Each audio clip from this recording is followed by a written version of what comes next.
Je m'auto-coach pendant 12 semaines, épisode 3. Et si vous venez d'arriver sur ma chaîne, n'hésitez pas à aller voir l'épisode 1 dans lequel je présente mon training, puis l'épisode 2 dans lequel je fais mon premier bilan et je monte sur la balance pour la première fois.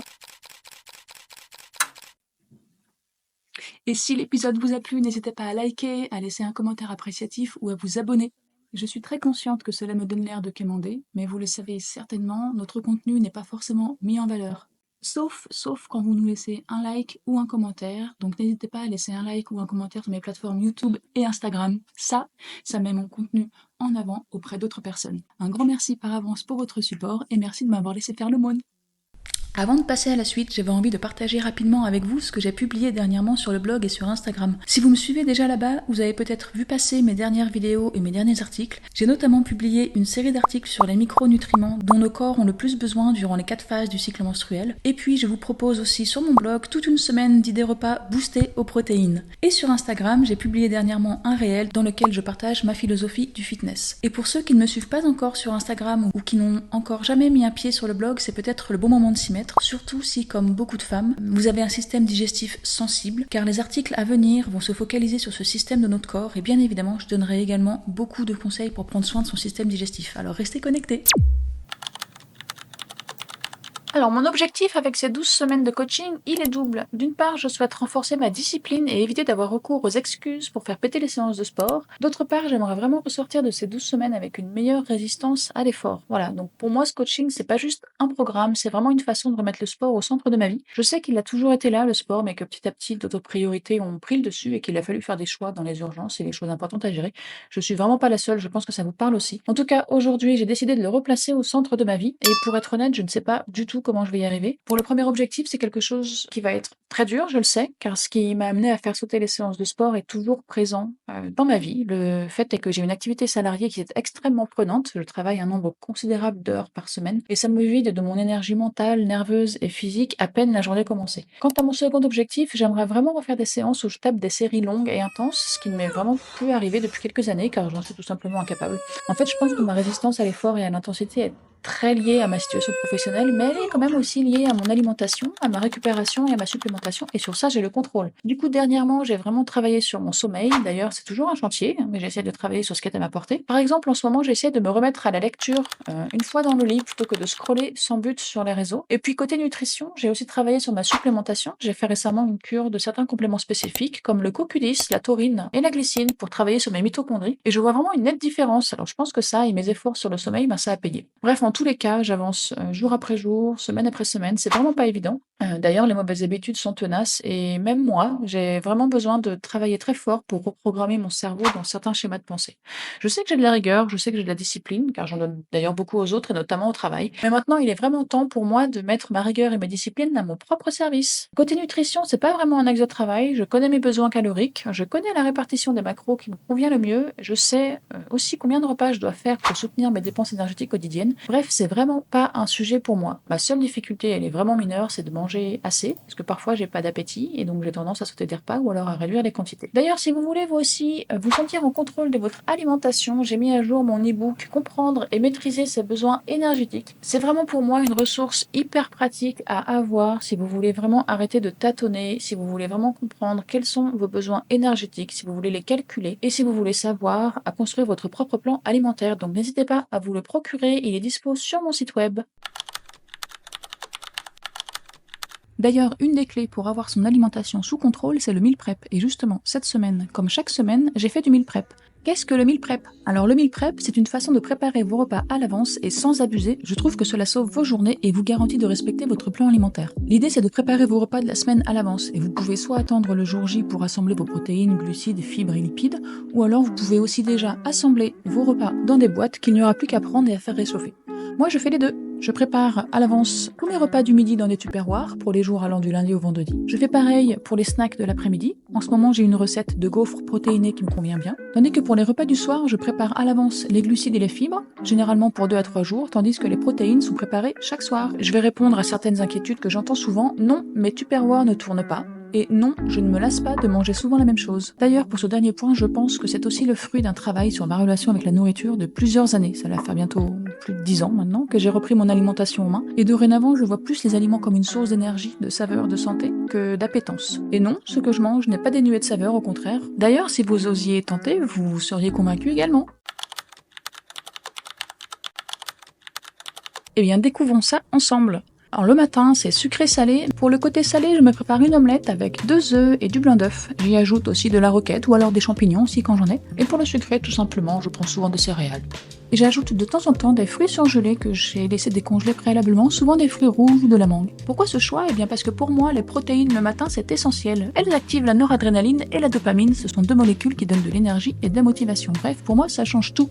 Ensuite, vers 10h, je prends un snack, mais seulement si j'ai vraiment faim. Mon snack fétiche du moment, eh bien quelques noix du Brésil avec des dattes. Pourquoi les dattes? Parce que c'est plein de fibres et j'ai un objectif précis de fibres dans la journée. Quant aux noix du Brésil, elles sont riches en sélénium, c'est un oligo-élément super important, notamment pour la thyroïde et le système immunitaire. À midi, place au tupperware bien rempli, riz, blanc de poulet, légumes verts, huile d'olive. Alors le riz, c'est un peu mon glucide de base pour mes repas du midi, tandis que côté protéines, je varie. Je peux utiliser du blanc de poulet, je peux prendre aussi du bœuf émincé, des œufs, parfois aussi du porc. C'est l'heure du goûter, et là, mon obsession du moment, ce sont mes gaufres protéinés maison. Je les mange souvent avec 1 ou 2 compotes pour avoir un boost en glucides, parce que je m'entraîne environ 3 heures après l'heure du goûter. Pendant l'entraînement, je reprends de la compote, c'est hyper digeste et ça me donne un vrai boost sans me provoquer d'hypoglycémie. Le soir, en général, je mange du poisson. J'ai accompagné ça avec des pâtes sans gluten. Pour les légumes, ici, j'ai des brocolis et des haricots verts et ces légumes sont souvent déjà prêts à l'avance. Il y a une remarque qu'on me fait souvent, moi je pourrais pas manger comme toi, j'aime trop la bouffe.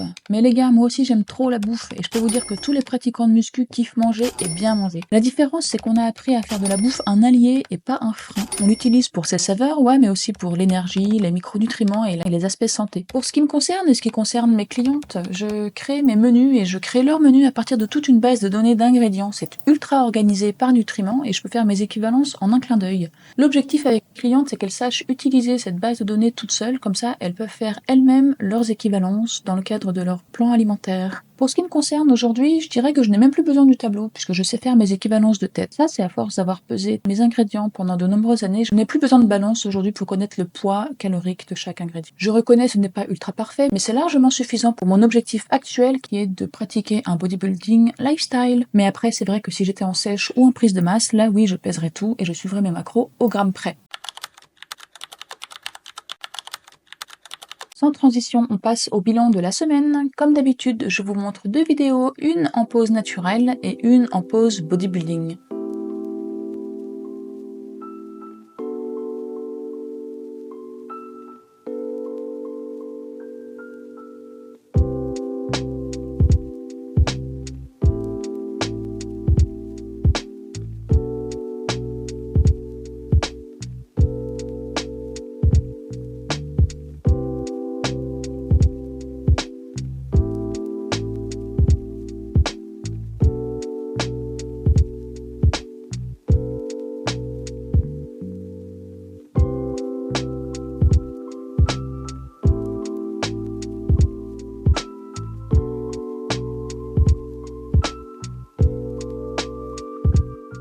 Honnêtement, les vidéos, c'est plus pour vous que pour moi, parce que pour moi, ce coaching de 12 semaines, je vous en ai déjà parlé, c'est surtout une transformation mentale, pas une transformation physique. Ceci dit, c'est vrai, j'espère quand même voir un petit changement au niveau volume musculaire, peut-être même un poids qui monte un peu. Bon, on verra. Du coup, pour suivre ça, je vais comparer chaque nouvelle vidéo de bilan à celle de la semaine 1. Voici déjà ce que ça donne après une semaine.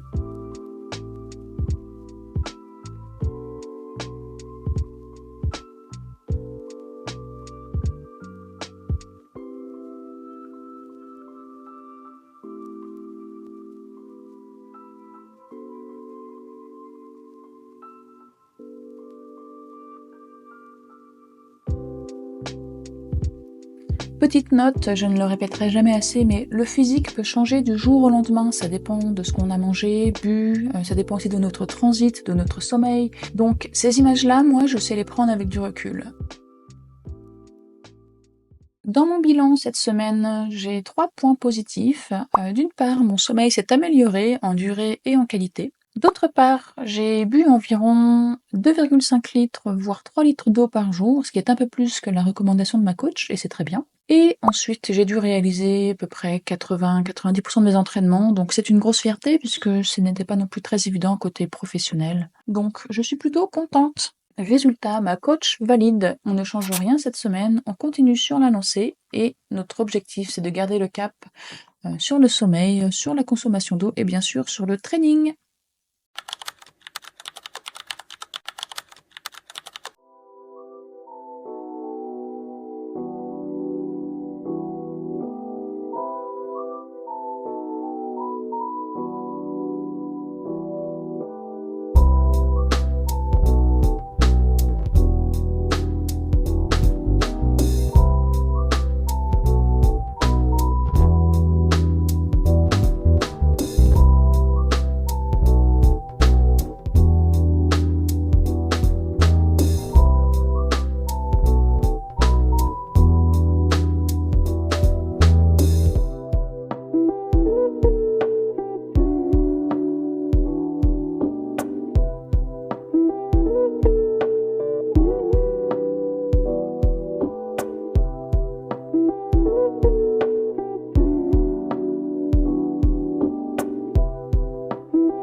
Je reprends le micro pour faire une avance rapide sur les 2 bilans d'après, car finalement j'ai réussi à consolider ce qu'il fallait et les bilans se ressemblent énormément. De plus, je n'ai eu aucun changement de training ni de plan d'alimentation, donc je vais simplement vous montrer les images.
Ainsi se conclut cette vidéo qui englobe donc les bilans des semaines 3, 4 et 5. Finalement, et d'ailleurs c'était à s'y attendre, physiquement et côté alimentation, aucun changement. Le seul changement est que ces dernières semaines, j'ai vraiment réussi à respecter mon plan d'entraînement. Rendez-vous dans la prochaine vidéo pour voir si je maintiens cette nouvelle habitude ou s'il y a du changement dans mon plan d'entraînement ou dans mon plan alimentaire.